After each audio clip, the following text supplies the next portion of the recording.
ஓமம், வெற்றிலை, சுக்கு இந்த மூணையும் வந்து நன்றாக நச்சு நம்ம தண்ணி ஊற்றி நன்றாக கொதிக்க வச்சு வடிகட்டி எடுத்து இதை வந்து நம்ம 3 மணி நேரத்துக்கு ஒரு முறை நம்ம கொடுக்கும்போது அதிகப்படியாக இருக்கக்கூடிய மாந்த கழிச்சல் வந்து அதிகபட்சம் 1 நாட்கள்லேயே உங்களுக்கு முழுமையாக சரியாயிடும். நம்ம அதே போல் சுக்கு இருக்குது பார்த்தீங்களா, வெறும் சுக்கை மட்டுமே நம்ம வந்து உரசி அதை அப்படியே நம்ம வந்து நாக்கில் தடவி விடலாம்.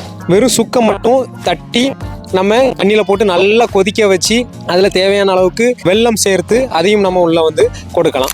சில குடல் நுண்ணுயிர்களுடைய ஏற்ற இறக்கத்தினாலையும் சிலவங்களுக்கு அந்த கழிச்சல் இருக்கும். அப்போ அவங்களுக்கு நம்ம என்ன பண்ணலாம்னா வசம்பு இருக்குது பார்த்தீங்களா, இதை வந்து குழந்தையோடைய மாத கணக்குப்படி இப்போ 1 மாதம் அப்படின்னா 1 உரசு, 2 மாதம்னா 2 உரசு, இதே மாதிரி அந்த குழந்தையோட மாத கணக்குப்படி அதை விளக்கில் சுட்டு கருக்கி அதை வந்து உரசி தேனில் கலந்து கொடுக்கலாம். இதே போல் மாசிக்காயும் உரசி தேனில் கலந்து கொடுக்கலாம்.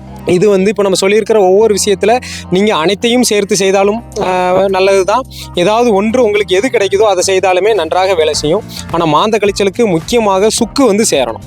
சரிங்களா? சுக்கு நீங்கள் எந்த அளவுக்கு வந்து சேர்க்குறீங்களோ அந்த அளவுக்கு மாந்த கழிச்சல் உடனடியாக சரியாகும்.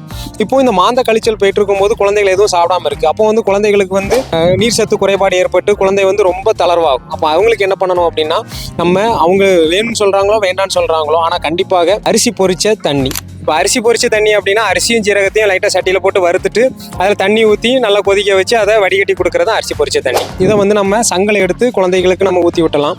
அதே போல் அருட்டு மாவுன்னு சொல்லி உங்களுக்கு நாட்டு மருந்து கடைகள்லையோ மளிகை கடையிலையோ கிடைக்கும். அதையும் வந்து நம்ம கூழ் மாதிரி காய்ச்சி அதையும் வந்து நம்ம குழந்தைகளுக்கு வந்து நம்ம கொடுத்துடணும்.